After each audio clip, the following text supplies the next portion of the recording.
Hello, everybody. You're listening to the Big Chill Podcast. This is episode 803, Gallbladder and Donuts on repeat.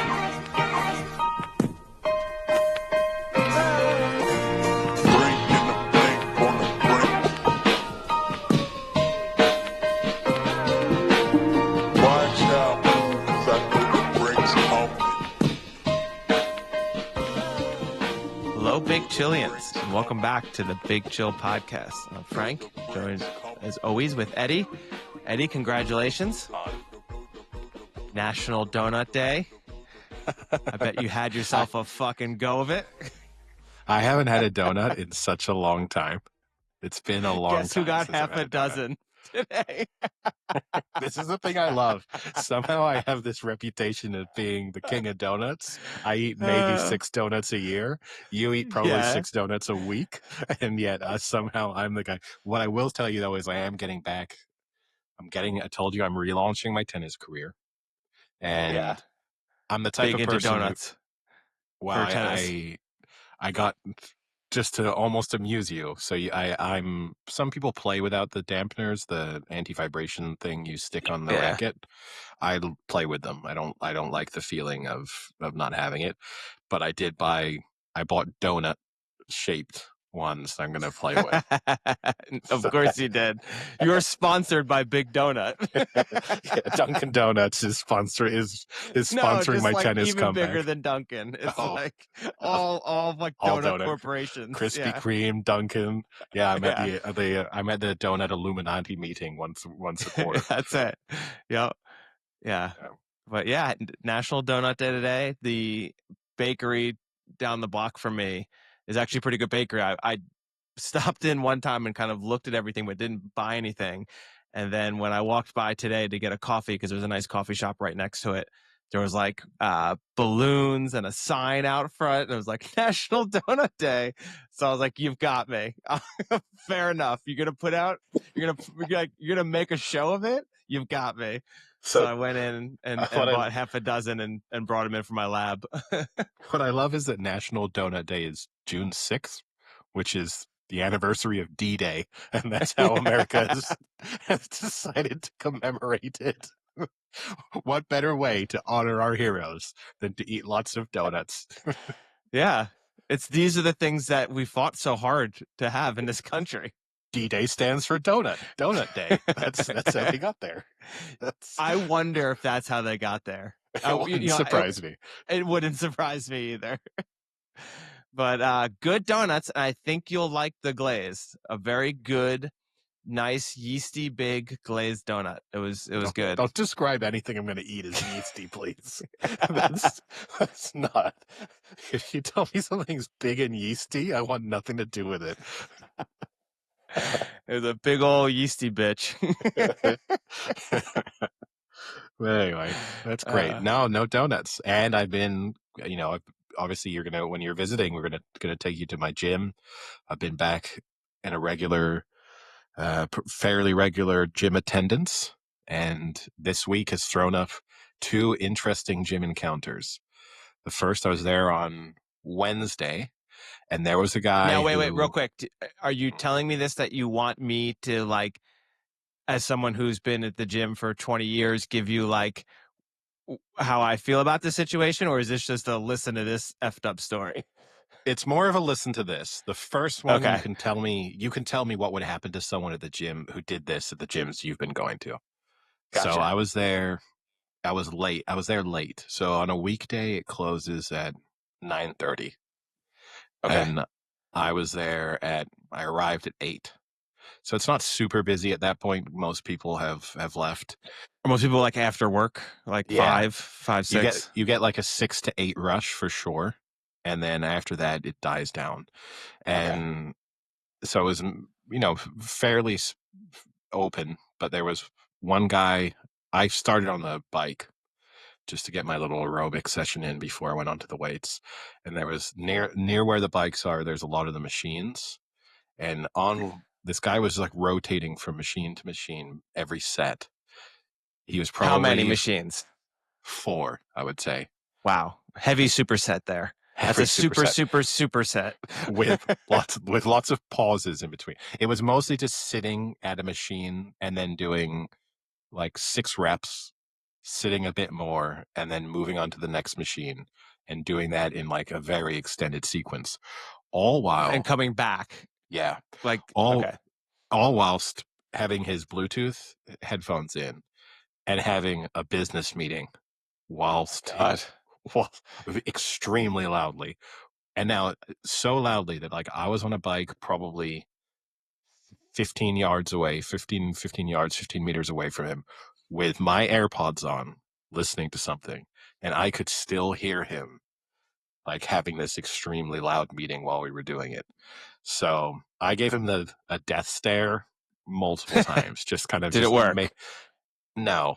He stopped coming to the machine nearest me, which was the only outcome I got from it. And then eventually when I finished on the bike, I wanted to go to where he was. And he was just sitting having a phone conversation. So I kind of gave up and didn't even give him the courtesy of like, oh, can I have it? Like, when you're done? I was just like, Sitting can I on the have it now? machine while doing the call. Yeah. Yeah. Yeah. And he was like, oh, Egregious. one more set. So then he did like 6 reps and then moved on, just to slow me down at that point. Like there was clearly, he didn't really care. If I had not appeared, he probably would have wandered off anyway. But yeah, if he's not getting kicked out of the gym, then I don't know what you have to do to get kicked out. Yeah. I would say most of the gyms I go to, it's like an unwritten rule of like, you're not going to be on the phone while you're lifting. You still see it occasionally. Surprisingly, you somewhat see it more on people like on treadmills or the ellipticals will have like full conversations, which is pretty impressive because actually, I don't know if it's impressive or it's pathetic that you're getting on a machine that you're able to have a full conversation and not even be somewhat slightly out of breath. Like, what's the point of doing this if you can just have a full on conversation and it doesn't even phase you? So I see that more. Lifting at the gyms I go to, that's pretty like a no. And I would say if people do take phone calls, they'll like walk away, Which like is away fine. from the equipment. Like I I've get done that a bunch. Like, I like get someone that calls me and I have you to take it. You go to like a yeah. corner or something. I'm not judging. If he had wandered off, this is a more than big enough space for him easily to get out of the way and be like, "Oh, I'm sorry, I got to take a quick phone call." For starters, it lasted 40 minutes. The call he It's was on, wild. which already that's an incredibly long call, regardless of the situation that you're in. And also for the other person who definitely would have known he was in a gym because you had the clanking of his weights going on in the every 6 minutes he decided to actually do something, plus just the gym music being played. And like, because you really need to hear Katy Perry playing while you're on your business call, and then They play every other Teenage Dream there or it's Firework. it's a lot of, I think you might enjoy it. It's a lot of hits from 2008 to 2012. Perfect. It's pretty Oh, heavy rotation. I'm a pop hit lifter. Yeah, well, it's not very loud. That would be my one comment is like, it's too loud to not be noticeable, but too quiet to be the thing that could be the distraction while you're doing it. So you kind of still need your own music, even if you're okay with the music that they're playing. But second interaction then, last night, so I finished up and I always go into the sauna at the end. I already told the Oh one sauna God, story you of the guys in naked the guy. fucking sauna. I went in. It was at first there was 2 guys, mid-20s, sitting there who were kind of speaking to each other, but not really. And then I was in for about 5 minutes, and another guy came in who was probably 45 to 50 years old.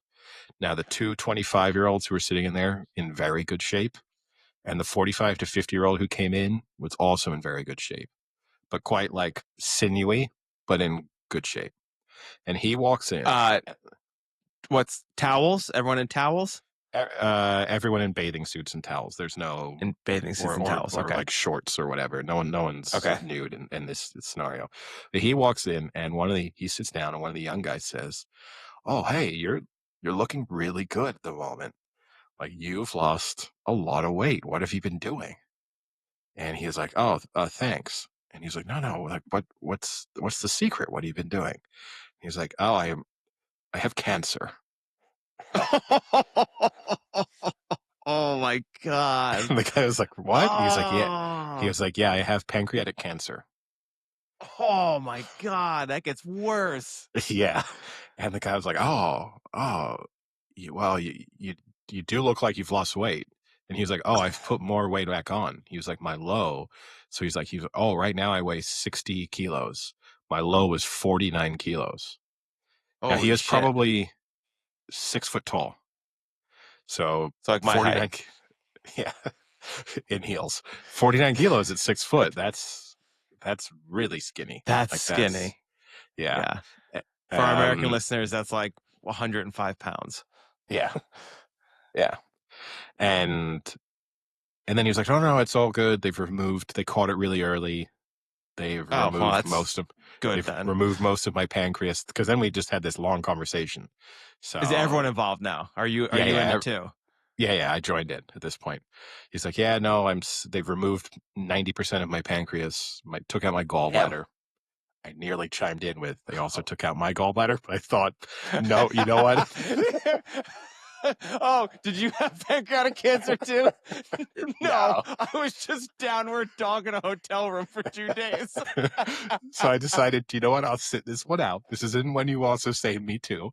So I didn't chime in, but he, he they took out 90%, and he has an implant to help sort of regulate his digestive system. And he said now he's fine, or at least for the time being, certainly is. But he got lucky. The thing he just blew through. He was like, yeah, they caught it really early. I was lucky. But he's like, but also my dad died of pancreatic cancer. So it's like, well, that's probably why they caught it early, because you were Yeah, focusing in. probably And screened for it, maybe. Yeah. yeah, and if you think that took the mood in the sauna down, that one of the 25-year-old guys was then like, wow, it's really good they caught it early. My mother had bladder cancer and they didn't catch it early, and she died. Oh my God. What kind of sauna is this? And I don't want to laugh about any of this, but the sauna mood at that stage Yikes. was extremely low. Wow. Yeah. Who knew that the sauna brings out the sorrow in people? Which then put The me in an sorrow interesting sauna. it put me in an interesting dynamic, like situation at that point, because I'd been in that stage for about 15 minutes, which I was happy with. But I thought, I can't leave now, because if I leave, it feels like I'm reacting to the conversation that just happened. So now I'm locked in. At least one of these people needs to leave first, and then I need to wait 2 or 3 minutes. And then it doesn't seem like I was sort of, bothered by the conversation that took place. So I had to sit out another 10, 15 minutes in the sauna. Well, both my parents are healthy and alive. See you guys later. I'm going to go hang out with my fully healthy family. It's really nice on a Friday night. I've also got my gallbladder removed. Do you have cancer as well? No, tummy aches. Really blocked. Really, really blocked. I was so bloated. You should have seen me. I made a bathroom floor really wet with all the baths I was taking. I was thinking, like, Cancer? No, just smelled like a wet bear in a hotel room. and then I took too many baths, and I actually kind of boiled my testicles. That was another concern eventually. I had to ice my testicles after a while because I Oh my cooked them for too God, long. that's so good. The downward dog. That's gonna make me laugh for weeks. Well, you're 10 days away Well, from being back at the scene of the crime. So I hope they don't give us the same room. That smell is never leaving that room. I'll be honest with you. If they gave us the same room, I would ask to change rooms. I think I don't think The I problem is have I don't know exactly what the room was. It was the the second precise floor, down and it was like halfway down to the the left. opposite wing. I wouldn't. You're Yeah, right that I wouldn't be able to say it was room 305, I could but say this is close. yeah, we're in the ballpark. We're Yeah, like, yeah. so It still haunts me. I still have nightmares. Unfortunately, the nightmare doesn't show me the room number. I'm always in the room. I might specifically request to be on the other side of the hotel. And they're like, oh, it's like a sunrise thing? No, trauma. Yep. Uh, Well, you'll be happy to know that I'll have suit pants. I interestingly, I called a tailor. So it was a local tailor in my neighborhood, and he had like super good ratings on Google. And I called him up and I said, like, hey, I've got a pair of suit pants that I've ripped. I was like, I ripped them a lot. These are the first times I've ripped these pants, though. Do you think you could fix them? And he said, yeah. How many weeks do you need it by? I said, in 3 days. And he said, oh, so sorry, man. I'm like 4 weeks booked. And I was like, okay, fine. I was like, do you have any suggestions? So he suggested another tailor, like 3-4 miles down the road. And I went to them. And when I gave her the pants, she said, what happened? It was like an old Asian lady. And I said, bad dancing incident. And she really got a kick out of it. She really thought that was funny. So hopefully they'll be fixed in time. She said they'd be ready, but who knows the state of what they'll look in. I asked if she could reinforce them. She said probably not, but she'll try. So we'll see if I can get some extra reinforcement in there. You've not got long now. It's tomorrow that you need them ready. Hi. Yeah, by tomorrow. Yeah. I dropped them off a few days ago. Okay. But so yes, I'll have my suit pants. I have a backup suit in case. I have one suit that I haven't ripped yet. All my other suits have ripped. So I do have a backup suit. Hopefully this one they'll be good in time.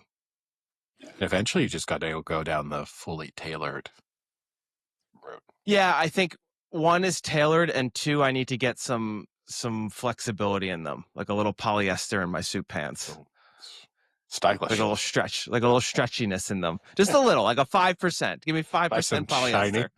Like now how a lot of jeans have some stretch in them, like they're not super rigid. Yeah. Or you go change the jean game. You go like linen. Get a little bit. Eddie, that's a major risk. It's a weaker material, but you can go a bit looser, and it looks true. Okay. We'll have to see. Like I don't know. The material itself, linen scares me. Linen scares me a lot. The material itself does not have a lot of strength. The tensile strength of linen really makes me nervous. Not good. But you can go looser without it looking scruffy. Yeah, Royal Ascot. And so I guess speaking of horse racing, the Derby's tomorrow. Yeah. So that's a good kickoff to the start of some nice racing. Yeah. Aidan O'Brien's got, I think, 3 horses in it. Why not? All are spectacular. Why not according to Aidan.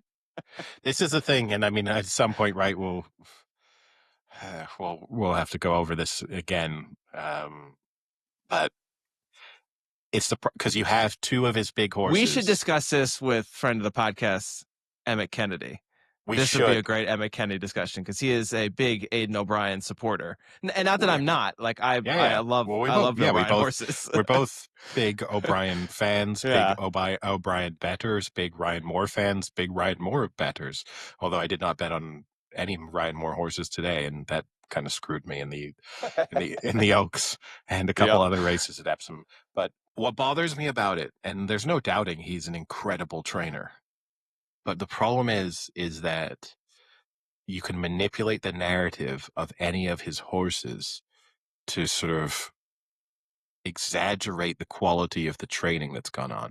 So no matter which of his horses wins, it's what a miraculous turnaround from the disappointing start to the season, or wow, what a consistent performer. So you sort of have these stories within the 3 horses he has that have a realistic chance of winning most big races, and assuming one of them does, then you just pick and choose and go, wow, what a compelling storyline. And each race you have that, which you don't have.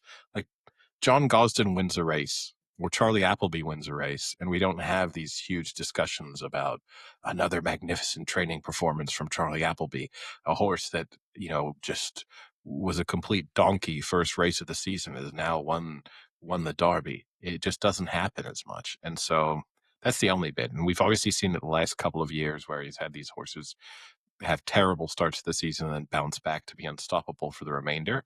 There's a chance that could happen tomorrow, or it's a couple other horses that are now new superstars because they've had good starts to the season. I don't know. It's a rant that probably will not appeal to many of our listeners, but it's one that bothers me. I will say the new Ryan Moore theory I've had for the past few years now that we discussed, this had to be last Ascot maybe, is Ryan Moore loves to do the every other. So I never bet on Ryan Moore to win back-to-back races, but he loves to do like win, has a shit race, then next race comes back and wins. And he did that exactly today with Jan Bruegel, in the whatever Group 1 And that the Oaks. was. And then the Oaks was 2 races or two after with Mini Hawk. Yeah. So he pulled the classic every other Moore win there.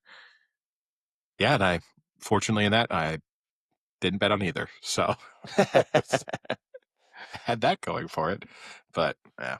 We'll get a good Royal Ascot preview in next week, see if we can provide the listeners with some winners, hopefully, and ourselves with some winners. Got a lot of pressure because we're taking a big group this year. There's 11 of us on Tuesday. It's the biggest group that we've ever had.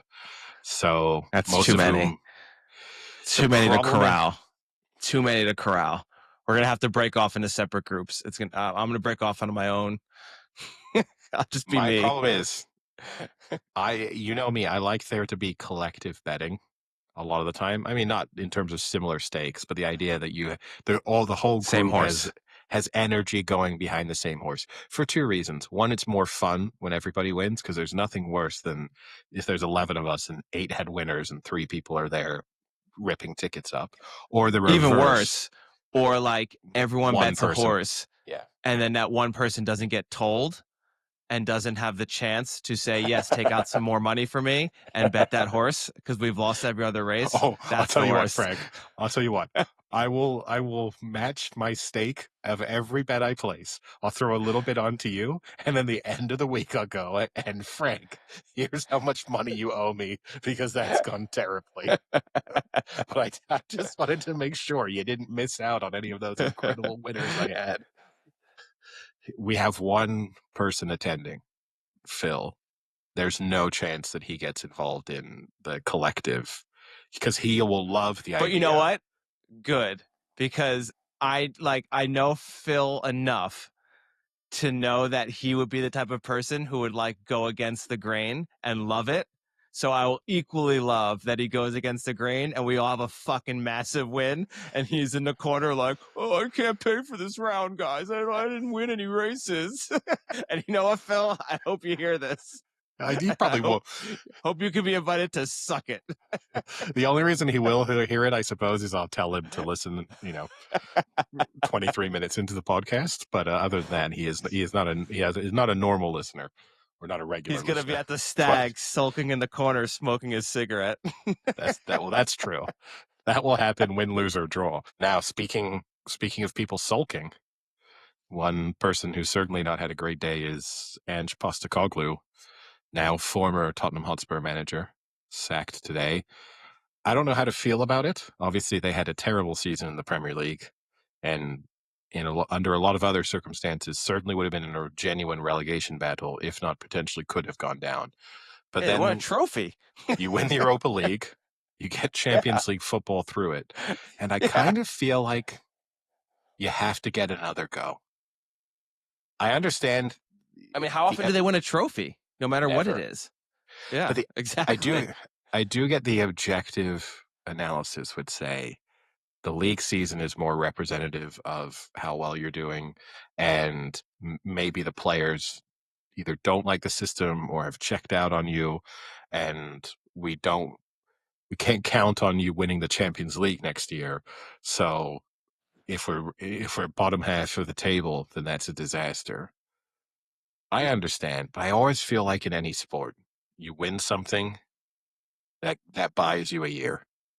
Usually more, but at least a year. Yeah, it's like, I mean, like we just said, they never win trophies. And I understand it's not the Champions League trophy, but it's a trophy nonetheless. And you had to beat some decent teams to get there. I mean, I guess you could say you had to beat United, who isn't that great of a team right now as well. But like you have to do some things right to win the Europa League, and you've been awarded now to be in the Champions League. You have the spotlight. I think the more important factor though is in regards to like the players, like because it's a unique system, and how are they feeling with that system? Are they like totally out?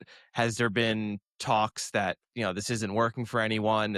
We got to get rid of them. Like this is not what we want to play, and that maybe could be more indicative of what happened. Yeah, you would hope that Daniel Levy and the rest of the decision makers there would have spoken to the key players and said, "Do you want him to stay or not?" But I don't know. It's only his second season, so you haven't given him a tremendous amount of time, and he has won a trophy. And fundamentally, I think if when Postecoglou had taken charge, if you'd said to Tottenham supporters, it's going to be a couple mediocre to very bad Premier League seasons, but we'll win the Europa League, they probably would have said yes to that. So, it's it feels harsh, and it also feels strange, right? He beats United in the final of the Europa League. They were 4 points better than Spurs last season, but fundamentally, 6 of one, half of the dozen of the other in terms of what their league seasons look like. And Ruben Amorim's going to get another go of it, and Ange Postecoglou is on the way out. You kind of build it going into that final as whoever loses this is at risk of losing their job. Now it turns out whoever won it might have been more likely to lose their job, because maybe part of the reason why Postecoglou eventually lost his job is because they have Champions League football and it's easier to hire a better candidate with that on offer than if you'd said no European football, no nothing, you're starting from scratch. Yeah, no, I could definitely be it. I mean, it's kind of similar to, we don't talk about the NBA very often, but to the Knicks firing their head coach, Tom Thibodeau, after, I mean, literally the best run the team has had in 25 years. You lose in the Eastern Conference Finals, but you make it. It's like literally the deepest run they've had in a quarter of a century, and then you fire the head coach for it. It's a similar kind of thing there, where it's like he did something good. Yes, they didn't win the finals, but he did accomplish something, and I think most fans would be happy that at least they made it to the Eastern Conference Finals. But it's you still get fired. And I think that one looks particularly bad because after their elimination, Jalen Brunson, one of the stars of the team, arguably I would say the leader of the team, was asked in his post-game press conference, do you think Thibodeau should stay? Is he the right person for the job? And he said, that's a joke of a question. Of course, you should stay. Can't believe you're asking that. And 48 hours later, he was unemployed. So I think that's different. It's not as if we heard Son come out and say, Postecoglou has to stay. This is, we don't know what the Tottenham Hotspur, how they feel. And it's true that Postecoglou gets a lot of negative press surrounding how players feel about him. So he's famous for not wanting any friendships with players, which is obviously unusual in the modern era because he feels that if you're friends with them, it makes it harder to drop them, makes it harder to sell them, and that football is a pretty cutthroat business, as he now knows all too well. And so he doesn't want to be pals with them and doesn't want to know anything about their lives beyond football. And supposedly just sort of doesn't really interact or speak with them at all. So all the former players say, yeah, he seems very nice, but we know nothing about him. That may not help you when the, chief executive strolls down and tries to ask the players, do you think we should keep his job? I'm like, we don't know. We barely know him. Yeah, it's tough. In other sporting news, set up for the men's final in Roland Garros that I think everyone was sort of hoping for. Yannick Sinner against Carlos Alcaraz, even, not Alvarez. After Alcaraz survived a mini scare today, lost the first set to Musetti, and was the second set was very close. And then once he won that second set, it was just game over. Game over. Sinner just breezed by Novak Djokovic. And look, we have this. See, it feels like we have this conversation every couple months, but does feel like a little bit of a changing of the guard moment, because there was really a difference in class today. There was a gap there that you don't often see. It comes on the heels of Djokovic putting on a little bit of a masterclass against Zverev. So what I But he see, always does put a masterclass against him. He he does. fucking is in his head so bad. But I think it's also just indicative of the fact that you have this generation between the big four that is just the lost generation. There's just no one that's going to really emerge from that. And then there's the new generation, and from that, or maybe, and look, maybe the problem there is that you hit the pro scene at a stage when there were basically unbeatable players. Like, well, I'm not going to win Roland Garros because Rafael Nadal does it, and it's going to be hard to win Wimbledon because you got Djokovic and even the tail end of Federer, plus Nadal, plus Murray. And then whereas now if you're a 19, 20, 21-year-old now, you feel like there's actually success out there for you. Yeah, I saw the stat was for Zverev against Djokovic. If he wins the first set, he's now 4 wins and 4 losses. So, like, I mean, that's not good odds after winning the first set, to be up and then still only have a 50% win rate against him. Like, that is a mental game at its finest right there. No, and it really felt like, I wanted Djokovic to win. I bet on Djokovic to win against Zverev.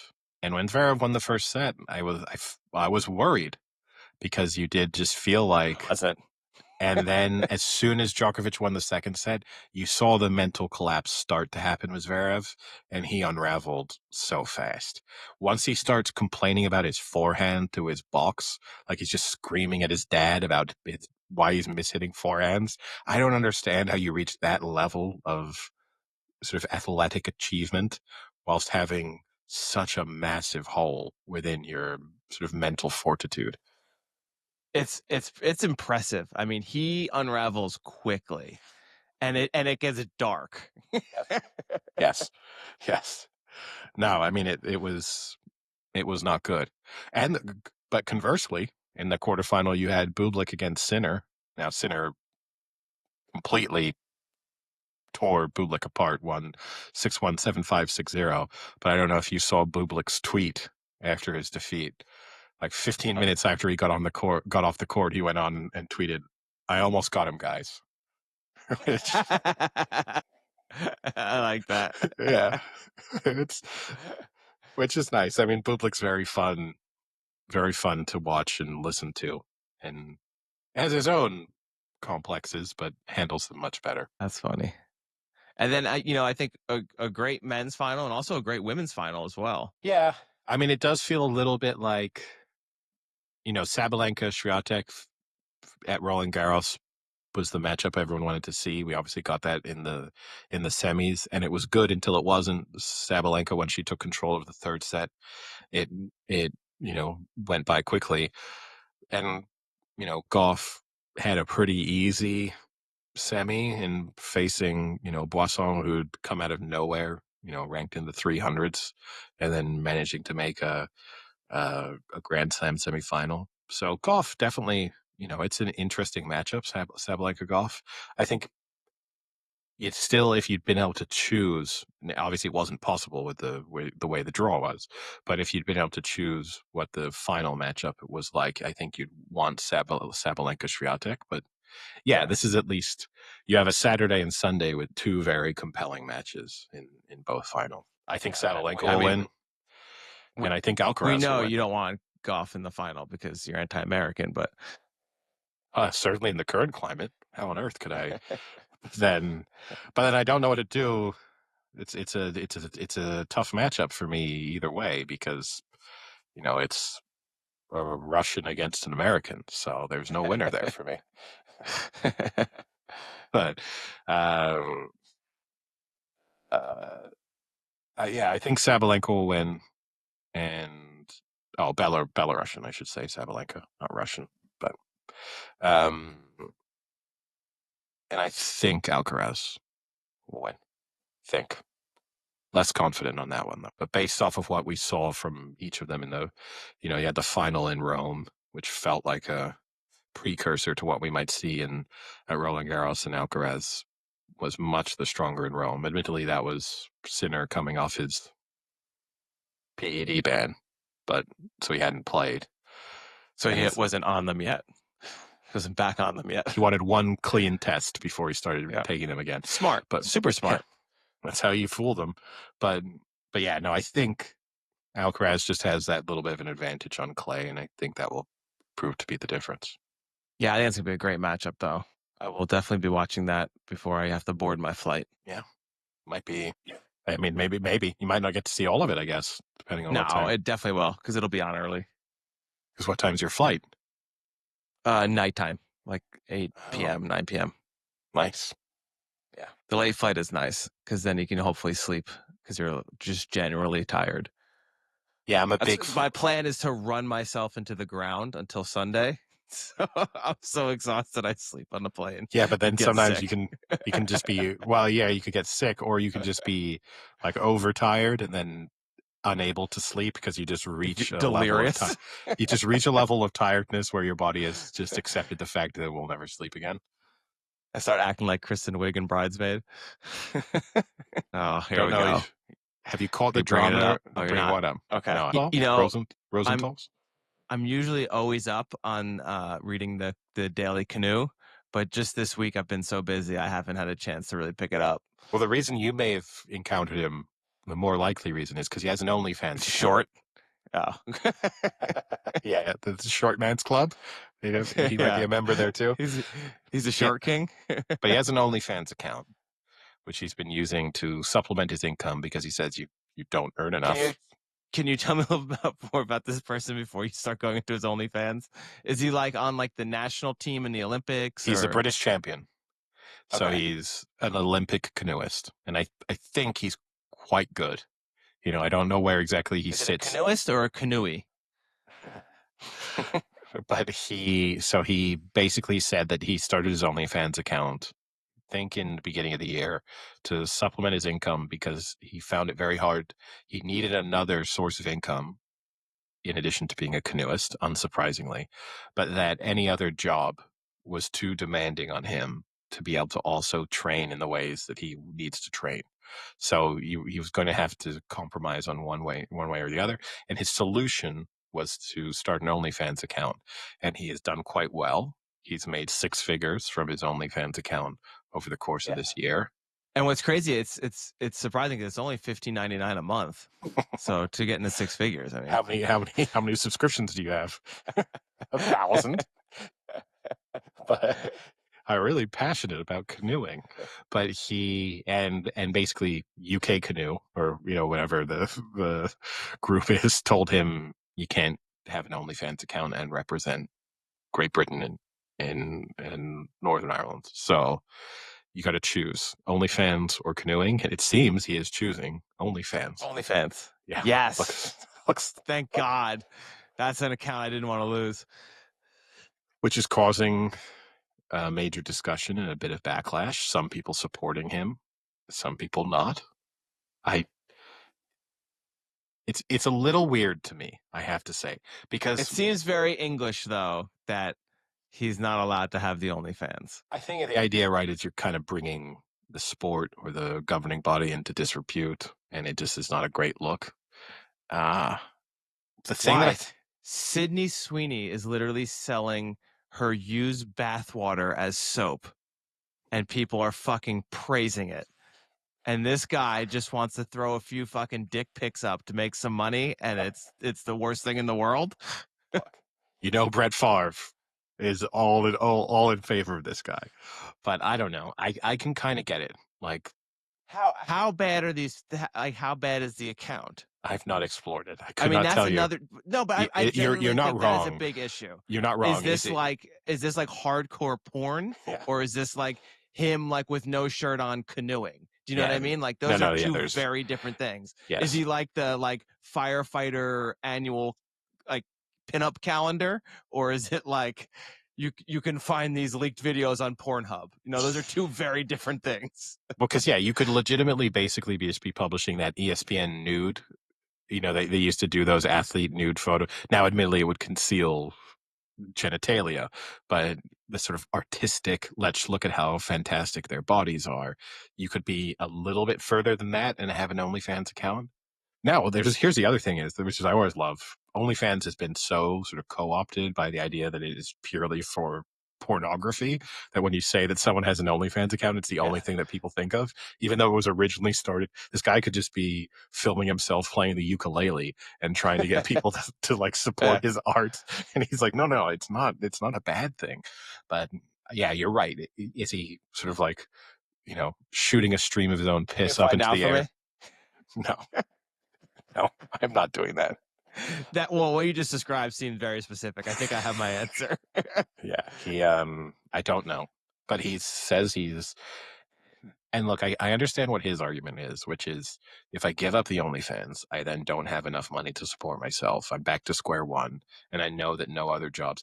The only thing I won't buy is that there's no other job he can find that allows him to, because there's plenty of Olympic athletes who have primary jobs and train for the Olympics. But that bit I'm a bit skeptical of. But the bit that kind of undermines his argument is it's like, okay, well, you can't be a canoeist anymore. He's like, well, I'm just going to stick with OnlyFans. It's like, no, now you can go and get a normal job.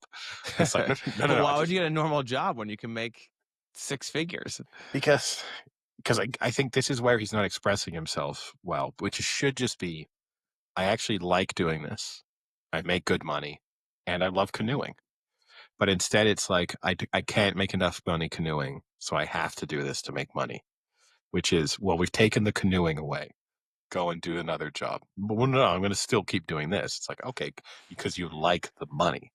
Like that's ultimately. But the other thing now is, now that there's this controversy, that six figures might turn to seven figures pretty soon. For sure. And he's definitely 100% getting those bizarre offers that you hear about to be in some just horrifically graphic porn of like role playing as the Olympian in the Olympic Village. You get those offers a lot, or like how do you know this? I get a few. Every once in a while, when the Big Chill podcast has a big episode, we get some emails. You don't have access, but you should see them. Yeah, but I don't know. Weird move. Tough on his parents too. I mean, maybe his parents aren't around, but because you go from what does your son do and getting to be the really proud, our son's an Olympian. Like there's nothing you can tell us that your kids do that would be better than what our kid does. He's an Olympian. Astronaut. Well, it would be close, but more astronaut over Olympian. Would you? Yeah, because Olympian, you could be an Olympian in like canoeing. Depends on the sport. You're right. There's a hierarchy of sports there. I would rather be. Yeah. It also depends on if you're really good.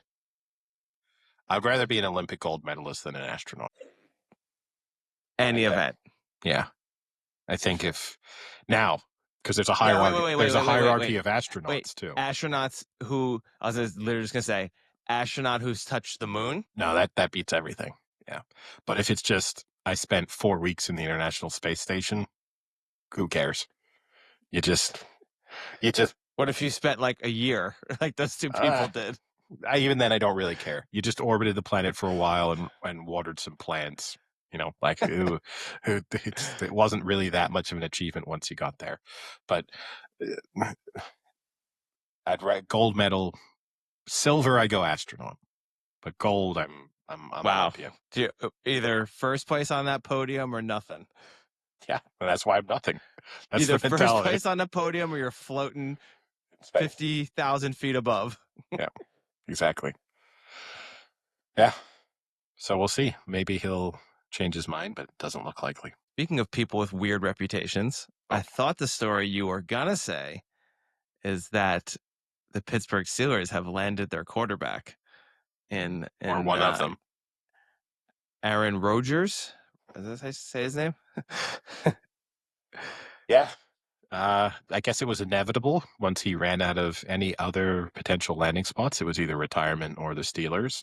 And also with how the Steelers handled the draft and other free agent signings, it's clear that if they wanted to be competitive this year, Aaron Rodgers was kind of their only hope. So we knew we were getting here for the last 4 weeks, basically. So it's kind of weird that it took this long. Is it? It's Aaron Rodgers. It's not because it's Aaron Rodgers, but still. And I don't know how I feel, because we've both been very down on Aaron Rodgers for the last couple of years, and that's been the correct interpretation of where his career is at. I mean, I guess not the year he missed with an Achilles rupture, but last year and even prior to that. But I have faith in the Mike Tomlin system. Oh my God. You don't? Oh my God. It would be kind of beautiful if the ending of Aaron Rodgers' career is being the first quarterback to take Mike Tomlin under 500. That would just be... And that includes Mason Rudolph. It includes some really bad quarterbacks. Yeah. That would be pretty amazing. But I don't know. I wouldn't say that they're in any way scary now. I would say that if they make the playoffs with the weapons that they've added offensively, they're at least a tiny bit of a harder out now. You knew, I always thought they would make the playoffs. You never thought they would. But I knew that once they got there, they were done. I think now, if things are going reasonably well for them, there is a chance that they're not Super Bowl contenders by any stretch of the imagination, but could they win in the first round? Maybe. But what about Aaron Rodgers' performances last year makes you even remotely think that a year forward from that, it's getting better? He's had a little bit more time to lock himself in a dark room and smear his shit all over the walls, so maybe he's found extra inspiration. He can read defenses a little bit better. I don't know. I don't disagree. It didn't look good last year. He looked awful. There's no way it's getting you don't get stronger, quicker, faster at age 41. I'm hoping we do. Otherwise, I'm fucked, Frank. Don't tell me. Well, hate to break it to you, but I think you're fucked. I'm launching my tennis comeback, and I think 41 is going to be my prime. Well, speaking of comebacks, just to interrupt though. Speaking of my tennis comeback, I watched because Diego Forlan, former footballer, plays quite competitive tennis now, and he was in the team over 40 World Championship representing Uruguay, and I saw some clips of it, and I gotta say, I got a chance. Oh, here we go. Based on the standard of tennis that was playing there, I got a chance. Here we go. Don't get me wrong. Obviously, I can't beat Roger Federer, and he's eligible for that tournament. But the people who bother to turn up, the confidence is astounding. That's believe in you. You have the complete opposite effect of Zverev. Oh, if I'd had his body and his talent with my mindset, 30 Grand Slams by now. I'd be opening. Be intentionally going down 2 sets just to pull off another comeback. Oh, I can't wait to see this tennis career. But speaking of comebacks, I messaged you and said last night was a big night because I had my first hockey experience in Minnesota. So since moving here, I've had to wait a little because I didn't even have my equipment. It was being shipped. So I finally reached out to... Right now, there's really not much ice for adults, like beer league. I think there's maybe 1 or 2. Whereas once you get into the winter, there's 5 or 6, 7 different leagues. So most of the people actually do play roller hockey, which is perfect because that's what I'm actually decent at.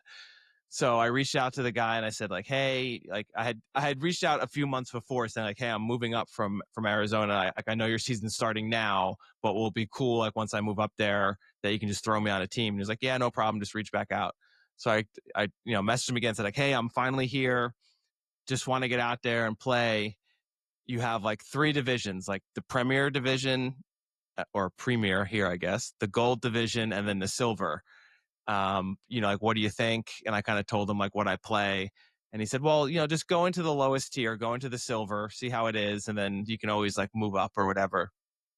So he put me in touch. I got on 2 teams yesterday. So I played the 7:00 game and then I played again at 10. Have to say I was pretty nervous the first game, just because, I mean, these are people who everyone plays hockey here, right? So like, even if a kid just played high school, he probably was pretty decent. So we go to the first game, and great group of guys, like a little older team, which is nice because it reminds me of the team I had in Tucson. We were a little older than like a lot of the other teams, like 30s and 40s. Um, Everyone's having a good time, like super, super good locker room vibe.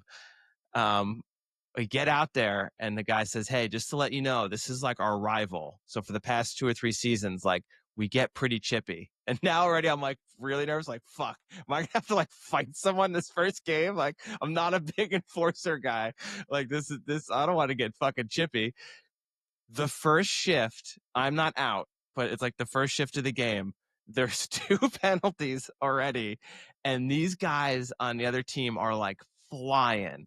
And I look over to this kid, and I was like, is this normally what the lowest division is like? Because these kids are flying. And he's like, oh, they're like the second best team, and we're like the third best team. So like, this is like the topper end of the level. It was pretty competitive. Like the lower division was probably like the best or the second best division that I usually have played in Tucson.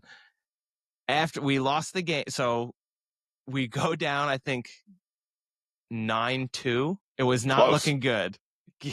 Second period, I kind of got into it a little more. Like, the nerves kicked out and kind of just started playing a little better. I ended up having 2 goals, 2 assists. We came back, made it 9-6, and had like a few good chances at the end to like really put some pressure on them. Like, one guy missed an open net, and another guy had like a beautiful one-timer. The goalie made like an unreal save. Like, even the goalies are pretty good. So we made a run of it, and I think they were like, all right, this kid's not bad. My one goal was nice. Like, I blew by this guy on a breakaway, and they made a really nice move on the goalie. I just want to say, you've just laughed at me for my positive attitude, and you've just spun it as if going from 9-2 to 9-6 was making a run of it. It is making a run of it. But 9-7, I think, is where you would have started to be a little twitchy if you're on the other team. 9-6. Well, we were down, I think, 7-1 after the first. So the second period, we won the second. It's improvement, but you're not exactly. I don't think the other team was sweating at any point.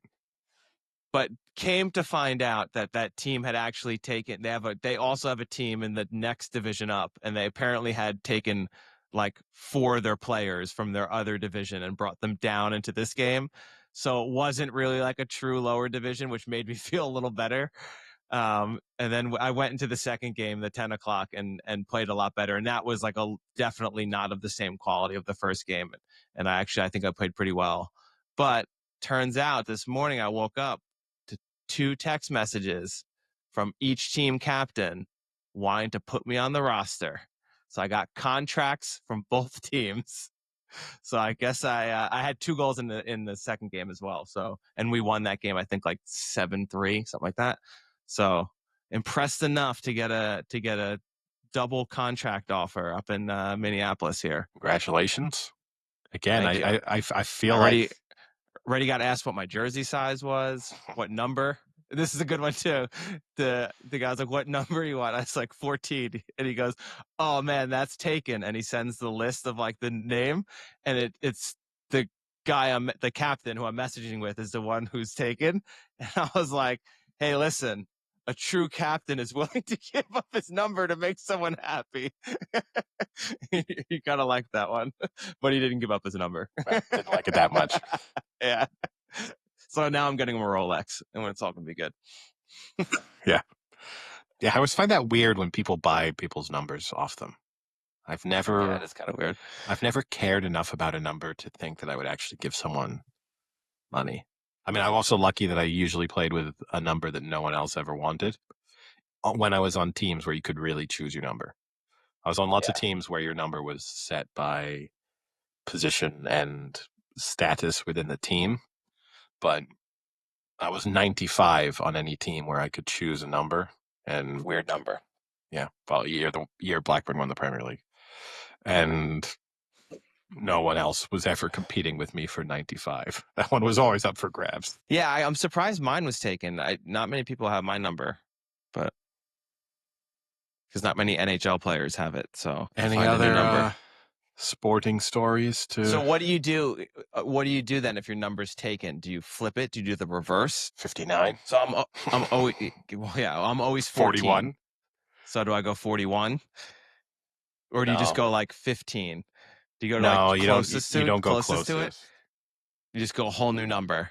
Whole new number. I would try and get some affinity with a completely new number. Try and think of a reason why there's some significance of a certain number in my life. And then This will be tough. What are your options? I mean, how many numbers are available? Oh, there's a decent amount available still. Because I was thinking I could go, my football number was 80 or 78. Because I had two numbers, like each year I had a different number. Those are both available, but 78's a weird number. You run the risk, too, that someone thinks it's your year of birth. That's not the look you want. 95 is available. There you go. In honor of me, take 95. And then when someone says, No. why you wear number 95? You go, I got this really good friend of mine. He had his gallbladder removed. Yeah, that's where I was going. You got to build the tension a little bit more. We were at Ascot last year. He was really struggling. He was hospitalized. It wasn't good. We were sharing a room. He wasn't able to leave the room at any point. Had his gallbladder removed, and he's fine now. And then had his gallbladder removed, changed his diet. Perfect. Not changed it that much. Well, your donut consumption's down. Every once in a while. I mean, here's the thing: you eat 10 dozen donuts. No, I haven't. There are donuts around here. Obviously, like Boulangeries here make donuts, but you don't. Man, you can't stop talking about donuts. Look at you. Those donuts don't tempt me. Every once in a while, if I were to go by Bone Shaker, 100%, I would have a temptation for a donut. Even Krispy Kreme. If I'm like in a train station and I see a Krispy Kreme there, I've had the thought. But to be honest with you, the way you make fun of me for the donuts, I can't even. I can't even eat them anymore. You can't tell me. You can't be honest. Yeah. Just hold on. Let me turn my camera off for a second. But no, it's more like there's just that thought in my mind of, oh, if somehow someone who knows Frank saw me and took a picture of saw me breaking the glass at Bone Shaker Donuts to break it and steal donuts. It's not that. It's took a picture of me like eating a donut in a train station in Paris. And if that was the image that you got sent, I would never. Randomness of that idea. It's crossed my mind. The fact of you just like sitting in a train station in the corner, just like eating a donut like an animal, and someone who knows me walking by being like, hey, is that Eddie with the donut? There's literally 3 people in Paris that could do that. Well, there's 3 people who who would see it and think that's a picture I should send to Frank. There's a lot of people who who might see it. The thing that works in my favor is there's probably only 3 or 4 who would think this is a funny photo. Let me take it. But it's genuinely, I like eating donuts in public now. All right, Eddie, enough about donuts. Jesus Christ, get shut up about them. It's National Donut Day. Any other topics? Not really. I mean, no. I did see the Jets. Don't know if you new head coach Aaron Glenn doing Bible study with the players. It's a weird mandatory move. Yeah, that's a fucking weird move. It is weird.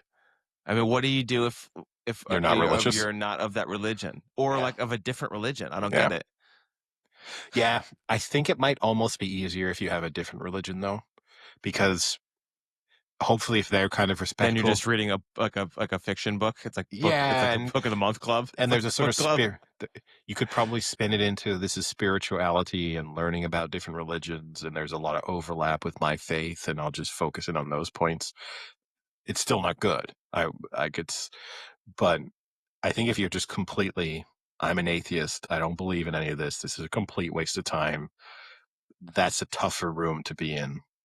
because also, yeah, there's moments. Easy. Watch yourself. No. But there's lots of times when I think, and you and I have discussed this, where you just think to yourself, sometimes I think NFL locker rooms would be a really tough place to be just because of the culture and environment of them. And that's an example of it where it's just, now, if I were a Jets player now, I'd be looking for a way out. That would not be a setting that I would enjoy. And that's not me judging. If you're religious, you're like, knock yourself out. There's no. But why does it, like, what I don't get is like, why, like, you're not going, in what other occupation are you having to like learn or do something different from your occupation? Like, do you think doctors have to go and do like, let's not even say Bible study, like they have to know about like book club, the history, like World War I history or something like that? I wish. Like, do you know when I was in hospital having my gallbladder removed, I kept trying to start conversations with my doctor about the Battle of Verdun, and he knew jack shit. And I thought to myself, if only they implemented those mandatory World War I lessons. But no, you're right. how about they bizarre. just watch more game film? That would be especially when your team sucks. You know, like if like the Eagles want to implement this, if they're like, guys, you know what, we're doing pretty well and we've got some spare time on our hands, we don't need to analyze game tape quite as much. Time to study the Bible. But the Jets need to focus on winning football games.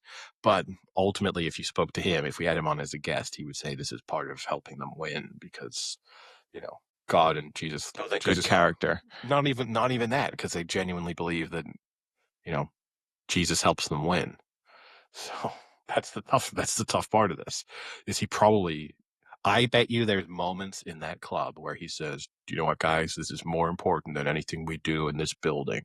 And if I had a choice right now as to whether or not you could tell me the certain passages we're about to read or break down game tape in the position meetings you're about to go into, I would rather that you had spent time on your Bible. I bet you something along sentences of those sorts have been said without doubt. Like, yeah, we're building men here. That's a Hard Knocks quote right there. Yes.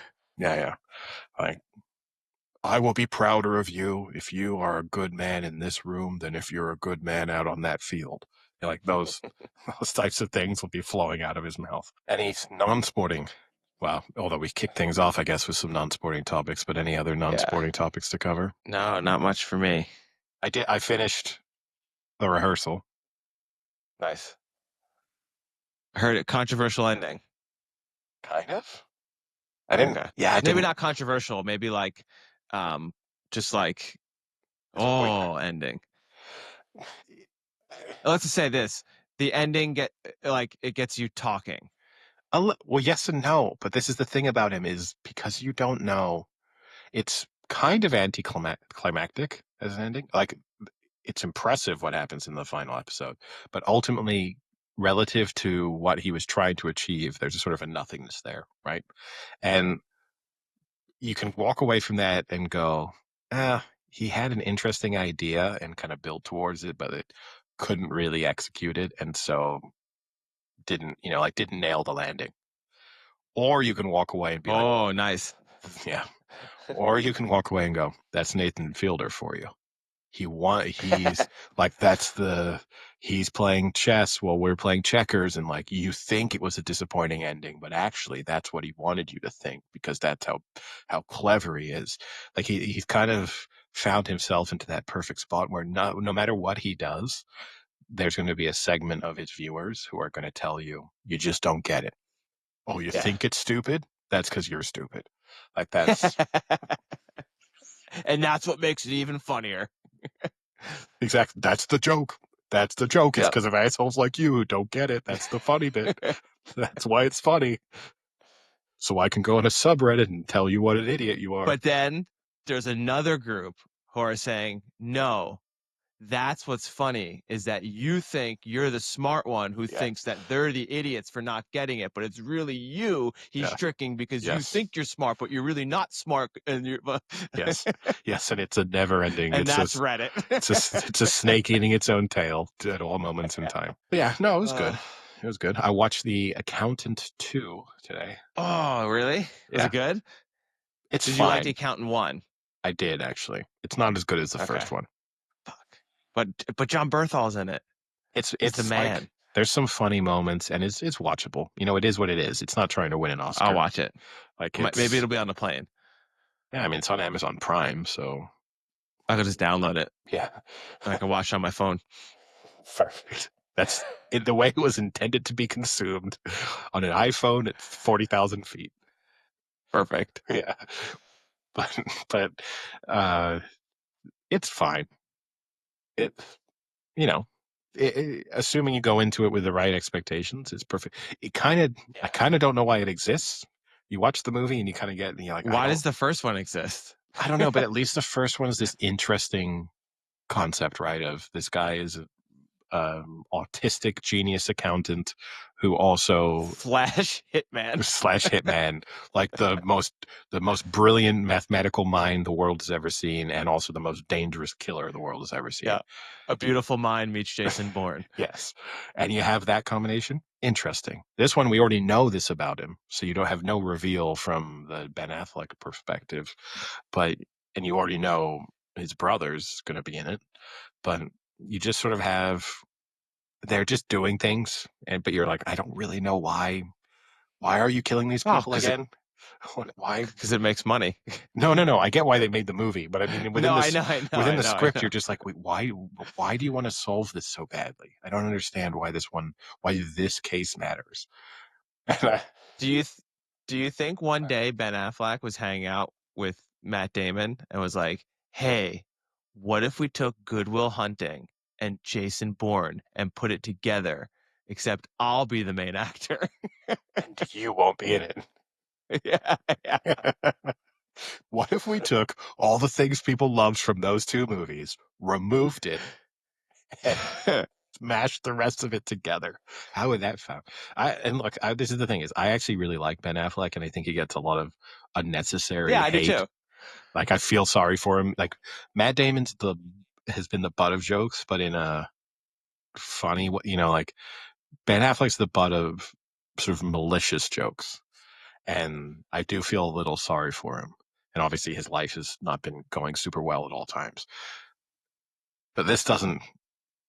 The Accountant 2 is not helping him shake the reputation of, in the Ben Affleck versus Matt Damon discussion, The Accountant 2 has not moved him further up in that particular one.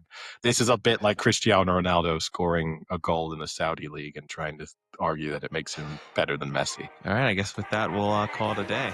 Sounds good. All right, I'll talk to you later. See ya.